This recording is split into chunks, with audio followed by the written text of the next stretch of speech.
Welcome to Sizzle Fantasy Sports, the channel with the most sizzling hot fantasy takes and analysis, presented by your host, Gavin. Rodgers clean pocket, throws the middle to the end zone. Devonta, touchdown, and a dagger. How's it going, and happy hump day. Welcome to the SFS channel. My name's Gavin, and today we're going to be talking about some league-winning rookie players that you can go out there and grab yourself in fantasy football this season. But before we jump into today's action, I want to let you know about something special that I've got going on here on the channel for you to take advantage of in the coming days. Right now, for a limited time, I am opening up the exclusive SFS Discord chat to anyone that wants to join to kind of get the ball rolling here. So the first 25-ish people that go down in the description, it'll be the top linked item that you can click on there. Go check that out and join the Discord. That's where I'm going to be able to personally give you fantasy football advice whenever you need it. I'll be on there logging on probably once or twice a day to give you some extra tips and analysis that you might need. It's going the extra mile to get yourself that personalized fantasy football content that you're looking for. Eventually, it's going to become a paid process here that you won't be able to get access to for free. So it's first come, first serve. Go down there and click that link. I'll help set lineups. You'll get yourself some added information on top of what you get from this video and from the comment section on my videos here. So make sure to take advantage of that. I'd love to see you on there, talk with you some more, and get to know you all just a little bit better. But back to today's video, we've got some league-winning rookie players. I'm going over basically every position that we've got to offer. So let's jump right into things and get started with these guys. Alrighty, we're kicking off today's video going over some of the more obvious names on the list here. First of all, obviously, if you're coming to check this out from a Dynasty perspective, some of the guys at the top of this list are going to look like those players that are going at the 1.01 spots in rookie Dynasty drafts, but there'll be some sleepers here down the list. Trust me, I've got some players that won't be as highly touted, especially in those redraft leagues, that you're going to be able to snatch up at the end of drafts or maybe even come waiver wire season. These are going to be players you want to keep your eye out for and have a circle around, making sure that you're at least actively checking up on how they're performing on a week-to-week basis. But the first player here, it's an obvious one. JaMarr Chase for the Cincinnati Bengals is in one of the better situations I've seen a rookie wide receiver be drafted into in quite some time here. Him and Joe Burrow are going to be an absolutely dynamic connection from day one and moving on. This is the elite wide receiver in this draft class. If I had to pick one, in my humble opinion, I think there's going to be multiple. This is a really loaded receiver class. I feel like we say this every year, but the talent just keeps getting better and better, and these players offer more and more from a tool set perspective that the years prior didn't offer. And so we're getting an influx of talent here at this wide receiver position, but JaMarr Chase puts himself ahead of the pack because he's got that athleticism, that dynamic playmaking ability, and that physicality on top of it. He's also a very refined route runner. And like I talked about, having Joe Burrow, his former college quarterback at LSU, is such a huge added bonus for him. He's going to put up massive numbers. I think that we can expect 1,000+ yards from JaMarr Chase, barring some sort of a significant injury this season. Tyler Boyd and T. Higgins are really solid players, but I don't think they stack up too well against JaMarr Chase. He's going to come in and command targets day one. This is a prototype X receiver, the number one guy in an offense that commands looks and commands targets in a week in, week out basis. So from a redraft perspective, you can get some very solid value for JaMarr Chase, who might be a top 20 wide receiver finisher this year. And I would feel pretty comfortable saying that because if he gets enough touchdowns to pair with the yardage and the looks I expect him to get, he's in for a really productive season. I think that we can expect maybe A.J. Brown-esque numbers from his rookie season back in 2019, where he was north of 1,000 yards, I believe, or at least just close to that marker, and he had a significant touchdown total as well. And I expect JaMarr Chase to have even more receptions than Brown did because he was crazy efficient that season and did it under 60 catches, I believe. So JaMarr Chase, I'm all in on him this season. If you can snatch him up in the middle rounds of your fantasy drafts in these redraft leagues, that's going to be great value. I think he should be one of the first rookie players off the board this season that's not named Najee Harris, because obviously being a running back, that's going to push you up the draft board and raise your draft stock a little bit. But JaMarr Chase, go draft him. This is going to be a really, really great fantasy situation and something you want to get your hands on here. Then up next is Devonta Smith. You're going to be able to get him at an even more discounted price than a JaMarr Chase in your fantasy leagues for 2021 fantasy football. But I'm not so sure there's another situation outside of these two guys where they walk in day one and almost seemingly grasp a hold quite effortlessly of that wide receiver 1 spot on their rosters. Devonta Smith plays for a bad football team as well, and the Eagles are going to have to be throwing the ball to keep up in games. I think they're going to struggle here, and Smith is the guy you want on this team. If we talk about a Justin Jefferson last season or receivers in previous draft classes that weren't the number 1 guy on draft boards heading into your league start update, and we look back and they're players that we wonder how come we didn't draft them sooner. I think that's going to be the case with Devonta Smith here, just like I talked about with JaMarr Chase, expecting him to be a top 20 wide receiver finisher. I could see Devonta Smith very easily in the top 24 to 30 players, and maybe he even misses a few games as well, because I think that he might struggle for a bit with some physicality and whatnot due to that size. But this is a complete wide receiver. This is a player that can run routes at every level of the defense. He's going to find separation. He's going to get open, and he's going to have a very significant role in this offense from day one. And that's what I like so much about him. I think that as he gets more and more comfortable in this offense, he'll continue to develop and improve as the season wears on. And for the Heisman Trophy winner last season and a player who dominated in the college football playoff, especially at such a highly competitive school like Alabama, I think there's a lot of great things in Devonta Smith's future. And like I said, you can even get him a bit later than a JaMarr Chase in these redraft leagues. So Devonta Smith, another player I'm all in on here. A low investment pick for a player that could potentially net you high-end wide receiver 2 or even wide receiver 1 weeks. It's very well worth your risk and your investment of draft stock on draft day. Rashod Bateman's up next here. He is my rookie wide receiver 4. So a name I kept off this list was Jalen Waddle, because I think there's just a bit too much red flags in terms of consistency and what we can expect in year 1 for a player who, he's a low volume guy. I don't think Jalen Waddle is going to be a player we expect to see many double-digit reception performances. And especially this year with a Will Fuller coming back into the lineup after week 4 when his suspension is overdue, he's definitely a player to keep your eye out for, but I think that there's some growth and development that has to happen. He's got some injury risk as well. So I'm not sure if we're going to be able to consistently depend on a Jalen Waddle this season. Now, maybe his ceiling is higher than a Rashod Bateman moving on after this season because Will Fuller only has a 1-year contract, and I expect him to play that wide receiver 1 role on the team in 2021.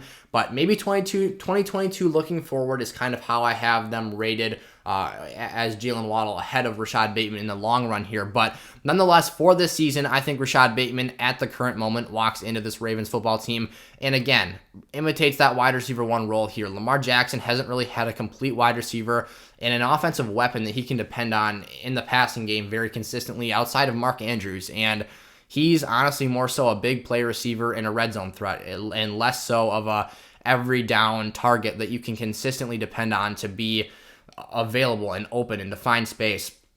Andrews is one of the best fantasy football tight ends there is, but that still doesn't mean that he is a 10 catch per game type player, because he's not. We're looking at 4 or 5 catches when we talk about Mark Andrews, and you're throwing the football more than that on a per game basis. So Bateman comes in here. I think he's a really polished route runner, a really refined player with some great skill sets to work with here.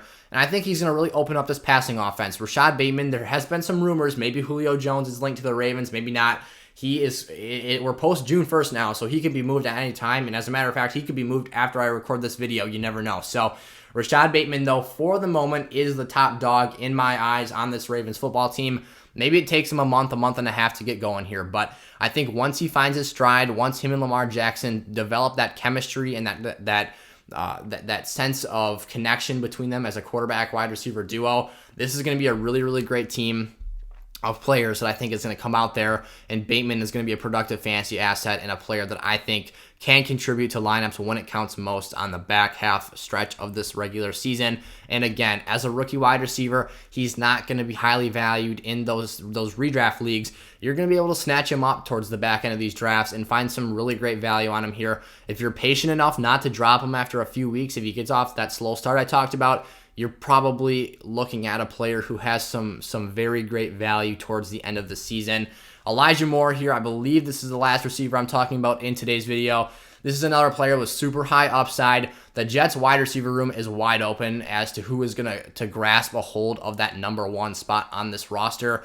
And what I love most about Elijah Moore is the upside and the explosiveness that he has in his game. This is a player who runs really good routes. He's a deep threat out of the slot, which I think is really beneficial here. A rookie quarterback in Zach Wilson who likes to evade pressure in the pocket and escape and get outside and then make throws down the field. He keeps his eyes up and he keeps his eyes downfield, which is really important here. And what I think is going to make this connection very lethal for opposing defenses is that Elijah Moore, when the play breaks down, is going to have the chance to go out there and make some pretty incredible plays. And this is a bad football team. Again, the Jets are going to be passing the ball a lot because they're going to be inevitably trailing for most of the part of the season.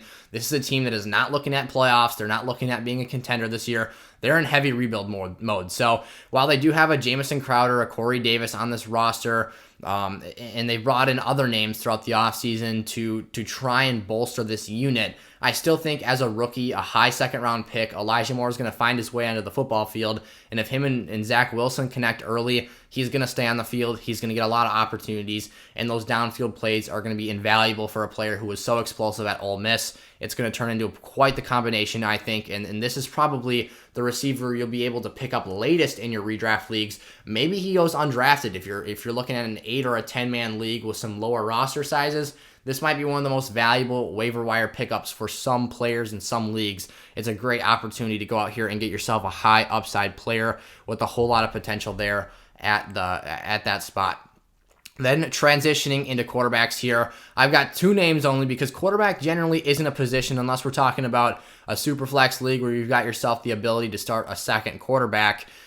It's not a position that tends to give you enough upside to set yourself apart from the rest of the group and go out there and win your leagues. We've seen Lamar Jackson do it, and that was something we hadn't ever really seen in the last decade or so with a quarterback who's running for 1,000+ yards and a multitude of rushing touchdowns on top of his passing production.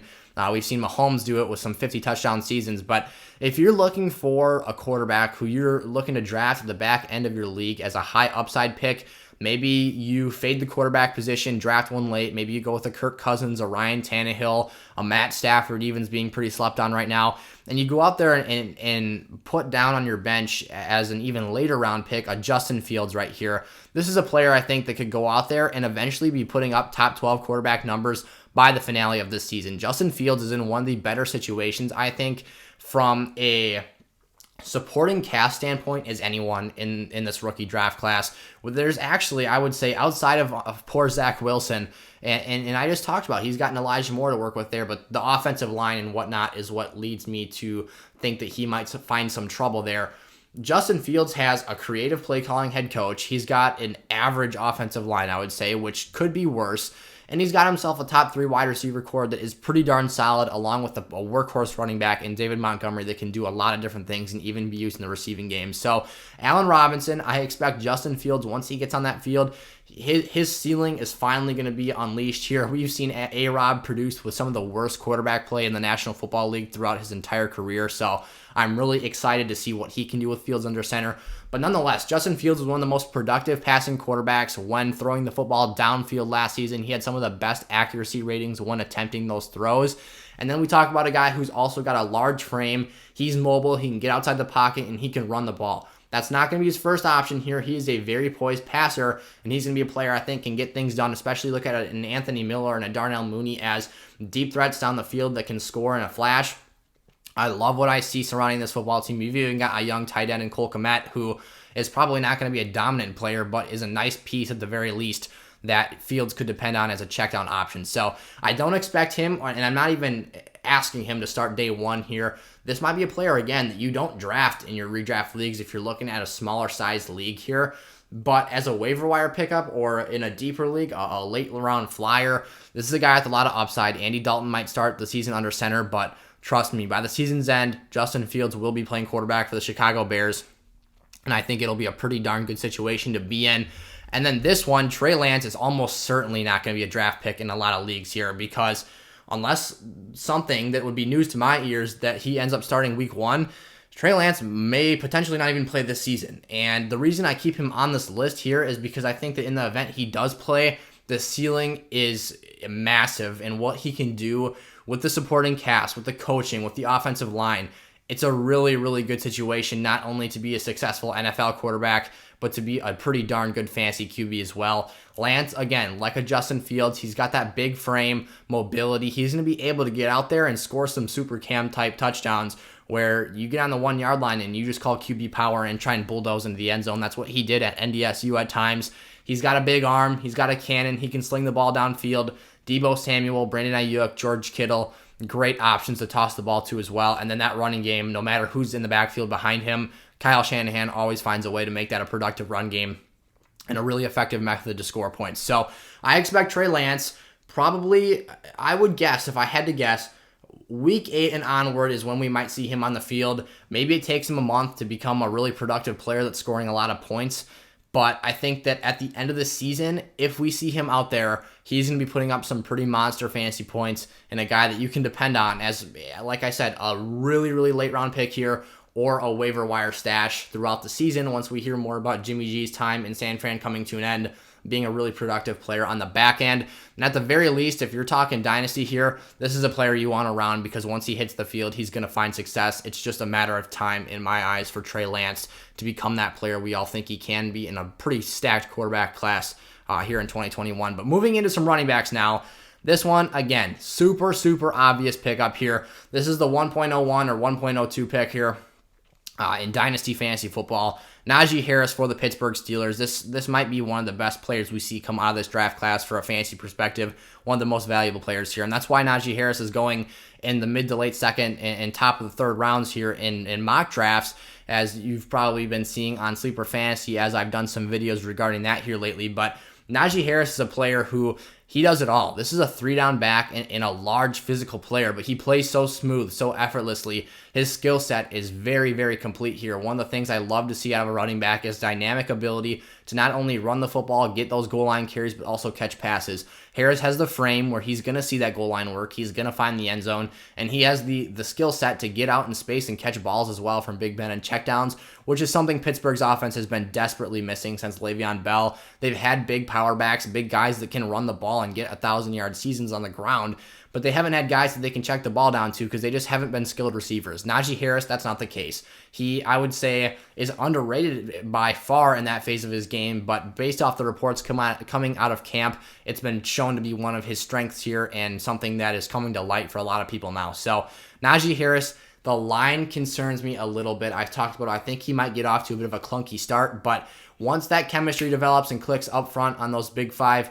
offensive linemen there in Pittsburgh, they did invest 2 draft picks into that unit. I think they'll start to get a bit better here, and we can expect some big things, especially to end the year off for Najee Harris. That seems to be like when all running backs hit their peak in their stride, especially rookies. The back 5-6 weeks of their rookie season, they're on fire. So many players caught fire last season at the end of the year and were league-winning players, So I expect that to be the case for Najee Harris here, and these other names I'll bring up on the board, like a Javonte Williams, for instance, who I don't think will have much of a role for the first month of the season, to be honest. They've already got Melvin Gordon, but they did depart from a Phillip Lindsay, which opens up this backfield just enough where I feel good about Javonte Williams as a late-year threat. We've seen this be the case with J.K. Dobbins, for example, in Baltimore last year. Mark Ingram was the guy for the early part of the season. He got worn down a bit. They brought in Gus Edwards, and then at the end, they unleashed their J.K. Dobbins. He ends up being a productive back to end the season. Los Angeles last year with Cam Akers, Malcolm Brown, Darrell Henderson. They waited, and then once they got to the last 3-4 weeks of the regular season and into the postseason, it was the Cam Akers show. He was put on full display, and he looks like one of the most promising running backs for the 2021 fantasy football season, and we're talking about him as a first-round pick in fantasy leagues now. So a lot of stuff can happen here. Melvin Gordon has also had some lingering issues. He's never had a significant injury in the National Football League, but he has had some hamstrings, some ankles, some issues with his feet and his lower body, which is especially relevant here for a running back. So he might miss some time. It's a very, very real situation that I think Melvin's going to be the guy for 6, 8, 10 weeks of the regular season. But once they feel Javonte Williams is ready, because this guy has a 3-down back work set here, he can catch passes. He was one of the smoothest receivers of the football out of the backfield, in my opinion, for this draft class, which noted is a weaker running back class, but there's still value to be had here. There's still production capability from these players in this draft class. So Javonte Williams is one of those guys that I'm looking to as he's going to be worth a pick in fantasy this year. Unlike the quarterbacks where there's a really, really deep position group there, running back is just the opposite. Really thin. You're looking for handcuffs that might be valuable towards the end of the season, in particular these rookie players that are going to hit on the back half of the season. That's what I see out of Javonte Williams here. He's got the size to be a goal line back. He's got the skill set to be a receiver, and he's also got the ability to make plays in the open space. So I love this pickup here. You're looking at a mid to late round pick, and there's some great value that you're going to end up reaping the rewards of at the end of the season here with Javonte. And then Trey Sermon. I've praised him in, 2 or 3 videos in the last week now, but being a running back in Kyle Shanahan's system, especially a rookie running back with fresh legs, is going to do so well for Trey Sermon here. Raheem Mostert, Jeff Wilson, they're going to get dinged up. They're going to miss time. Jeff Wilson's already injured as we speak right now. So Trey Sermon's a player who is going to get touches at some point, and we all know how the running back carousel goes in San Francisco here. They pick hot potato with who the hot hand is, and they give that guy 25 carries in a week, and he ends up having 100-plus yards and multiple rushing touchdowns. So Trey Sermon, it doesn't matter for me if Jimmy G's under center, if it's Trey Lance at the end of the season, he's going to put up numbers that are quite ridiculous. And if this follows the trend where the rookie RBs are unleashed at the back half of the season, that's potentially the case we see here for Trey Sermon. Maybe it's even earlier because of a Raheem Mostert injury, which we saw multiple times last year hold him out of games. You're looking at a guy who has all the world of potential. They did bring in another back, Elijah Mitchell, in the draft, and they went out and signed former Clemson running back from the Giants, Wayne Gallman, at the end or during this past free agency period. So there's still some competition for touches back there, but Trey Sermon's a guy who has super, super high upside, in my opinion. Maybe even more high upside per se than a Javonte Williams, just because of the team situation he's in. The offensive line in San Francisco is as good as it gets in terms of fantasy relevant players. It's probably a top 10 line in the National Football League. So Sermon's looking good for the back half of this past season. If you're looking at this this coming season, and if you're looking at this through a dynasty lens, Trey Sermon's probably a guy I would consider with a late first round pick if we're looking at a 12-team league here.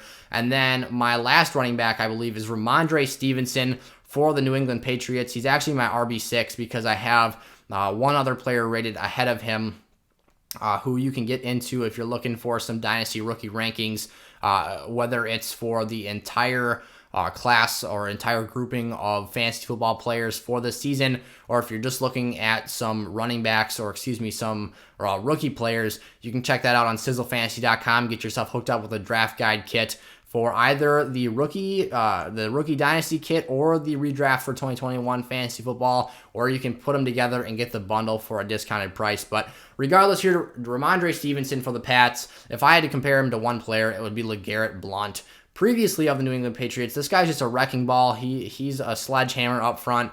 And we all know how the committee system works in New England. Bill Belichick's been doing it for years now. Everyone has their own little unique tool set and their one unique job they do on the field. Ramondre Stevenson's going to be the goal line hammer, and this is going to be the guy that comes in to punch the ball in the end zone. They've already got some bigger backs like Damian Harris and Sony Michel and whatnot, but Stevenson's even bigger. He's dang near 250 pounds, and he's not very tall either. So this is a thick hunk of man here, and he's going to be able to just run guys over. He's probably not too much of a PPR play because he's not going to have too much work in the receiving game, but if you want to look at a Mac Jones as a Tom Brady 2.0 playing that same sort of system, think about this as Brady and Blount and how that worked out. And Blount at one time had 18 rushing touchdowns, I believe, for the Pats. So maybe don't expect that so much out of Stevenson here in 2021, but this is a player that I would value as maybe not a workhorse back, not a consistent week-to-week back, but he's going to get opportunities on the goal line. He's going to have really nice games in standard leagues, especially just because that touchdown ceiling is going to be up there. So if you're looking for a guy at the waiver wires, this is probably a really nice stream spot in flex positions for fantasy leagues.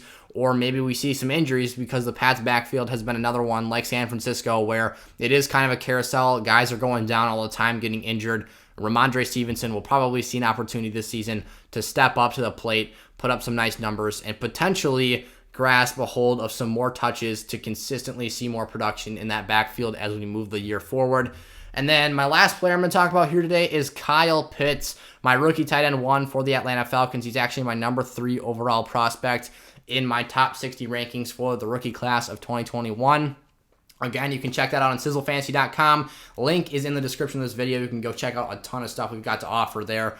Exclusive stuff, analysis, videos, articles, and whatnot, rankings lists, player profiles for all the rookies is what we're working on right now, and then we'll be shooting that out for the rest of the player pool in fantasy football as we approach redraft season here. But Kyle Pitts, it's some risky territory here, and of all of the players that I think are must own and league winners here on this list, Kyle Pitts is the player who has the most heightened ceiling at his own position, but along with that, it's probably the riskiest one and the least likely to pan out in year one. Tight ends historically have just struggled to get on the tracks here in year one, and it's something that while we look at Kyle Pitts as a unicorn and a guy who plays like Megatron for crying out loud, it's still really tough to translate your talent into production in year one. Look at a guy like Noah Fant, who was looked at as one of the most athletic, one of the best sized tight ends in recent prospect history at the position out of Iowa. He's been very good. He's been fantasy relevant, but I still don't think he's lived up to expectations or the ceiling of what we thought he could be. And I think Kyle Pitts is even a step ahead of a Noah Fant, but still, there's going to be an element of the game in a transition time that we're going to have to wait here. Kyle Pitts is going to be a day one starter. He's going to be on the field. He's going to have the opportunity to make plays, and he will make them here and there, but he's got to block. He's got to do other things than just catch passes. I think that it's going to take him a while to get his feet underneath him and to get on a track to being one of the most dominant tight ends in pro football, which I think he eventually will get to a point where we can honestly say that about him. And maybe they move off Julio. Maybe there's some more targets opened up in that offense and whatnot. Obviously, like I said earlier, this is post June 1st when this video is coming out, so he can be traded at any time. But Kyle Pitts, a player I'm super high on for his overall ceiling and potential here. I can't tell you for a fact that it's going to translate and hit here in year one, but if you are able to draft him at a good spot here, I think the value's worth it because the overall compensation and reward for your draft pick and your investment in Kyle Pitts is potentially getting a top 3 to 5 tight end in fantasy this season. So he's one of the best receiving threats in the league at his position. His ceiling is massive, and if you got the chance, go out there and take Kyle Pitts in your leagues. Alrighty, those are my early June prospective league-winning rookie players for 2021 fantasy football. Make sure, as always, to go down in the comment section and let me know any questions you have about these players or anything else fantasy football related. Also, go check out some of the links in the description to sizzlefantasy.com and go, before it's too late, try and get access to that SFS Discord, which again is exclusive to SFS Gold members only, except for right now while we're offering it to everyone, while we fill up some spots to get that thing kicked off, and we can get you some extra information, a more personalized experience, and get to know you a bit better. I'll help set your lineups and whatnot, talk you through your weeks this coming season, give you some in-depth trade advice about your own fantasy rosters, and all the rest. So thank you so much for tuning into today's video. Again, if you're new around here, we'd love to have you stick around and join that SFS community. So go click that subscribe button and turn the bell on. I make videos 5 days a week here in the summer as I try and prepare you to the best of my ability for the 2021 season, and I'd love to have you come along with me for the ride. So thank you so much for tuning into today's video. I'll see you next time. Peace out.